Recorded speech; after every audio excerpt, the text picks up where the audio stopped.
Assalamualaikum warahmatullahi wabarakatuh.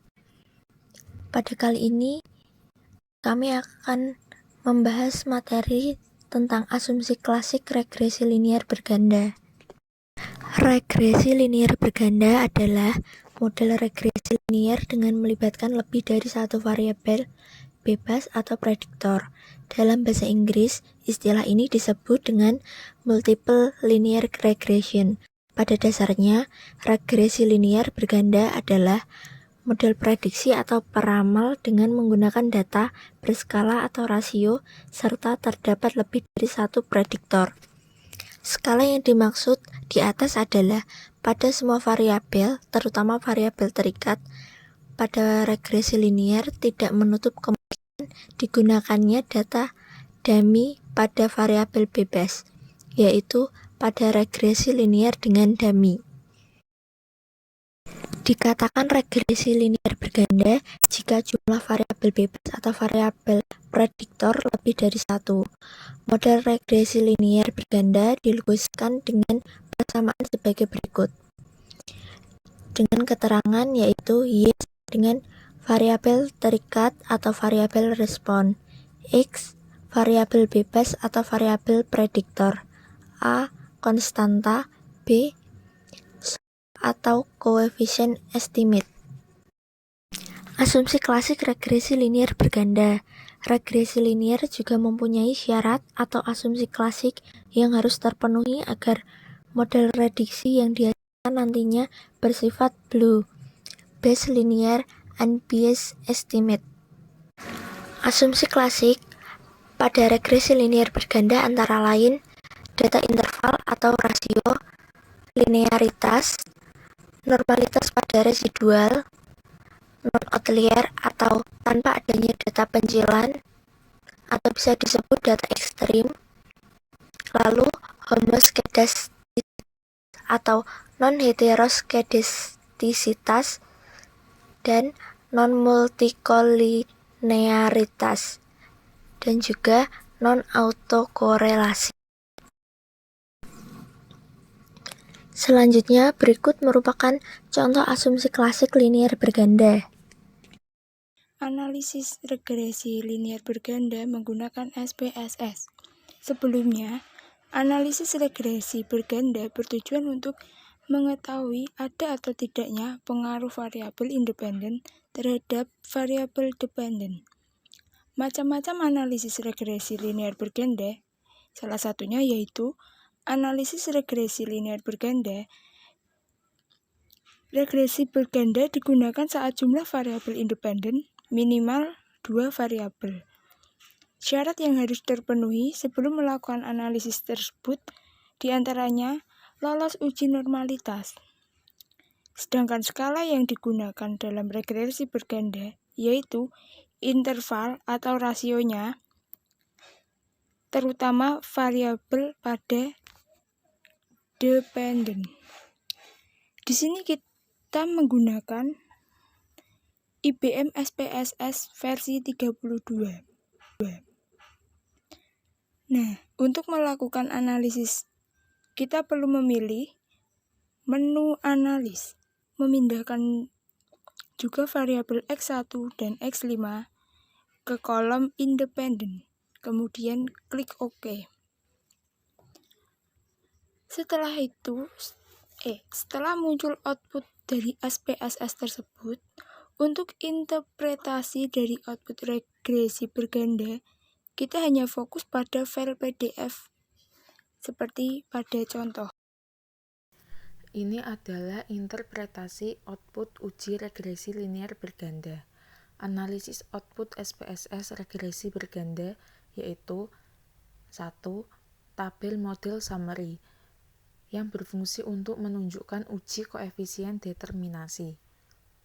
Nilai adjusted R-square sebesar 0,360. Maka sumbangan pengaruh variabel independen terhadap variabel dependen secara simultan sebesar 36%. Yang kedua ada tabel ANOVA. Model regresi dinyatakan fit jika nilai signifikansi kurang dari 0,05.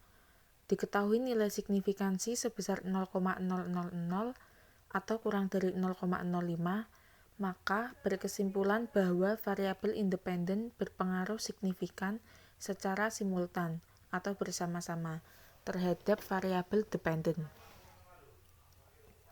Yang ketiga ada tabel koefisien atau uji T atau uji hipotesis.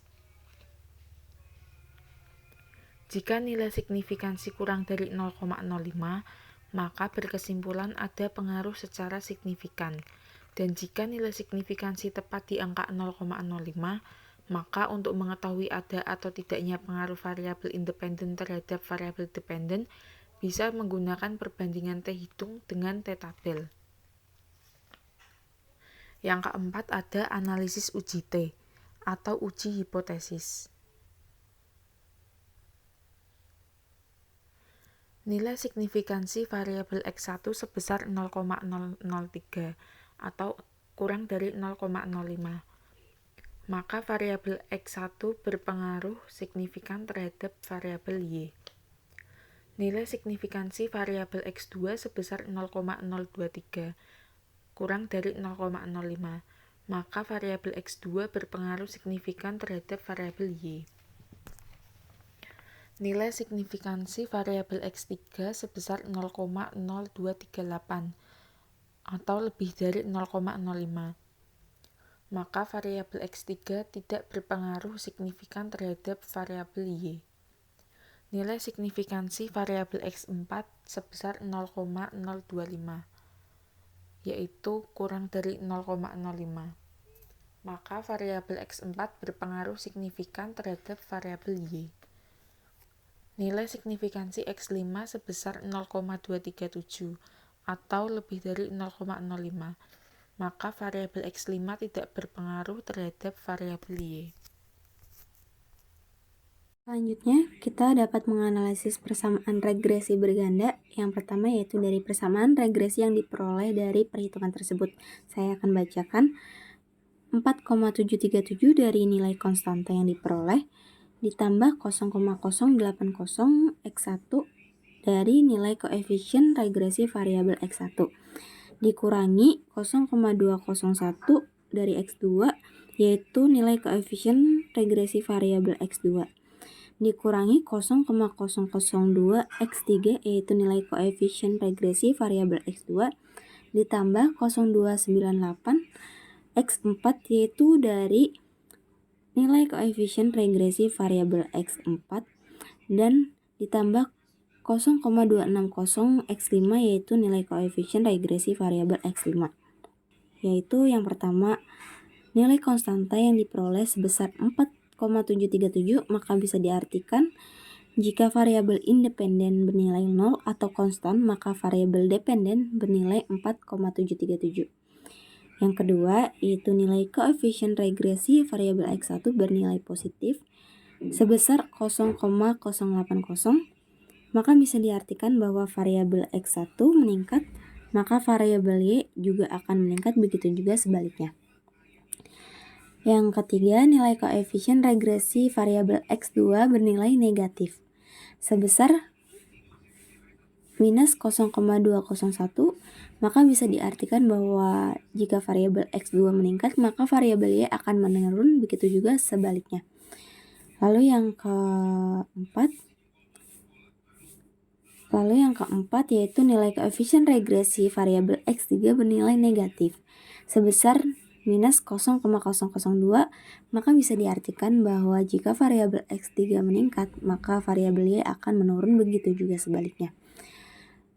Lalu untuk nilai koefisien regresi variabel X4 bernilai positif sebesar 0,298, maka bisa diartikan bahwa jika variabel X4 meningkat, maka variabel Y juga akan meningkat, begitu juga sebaliknya. Dan yang terakhir untuk analisisnya yaitu nilai koefisien regresi variabel X5 bernilai positif sebesar 0,260, maka bisa diartikan bahwa variabel X5 meningkat.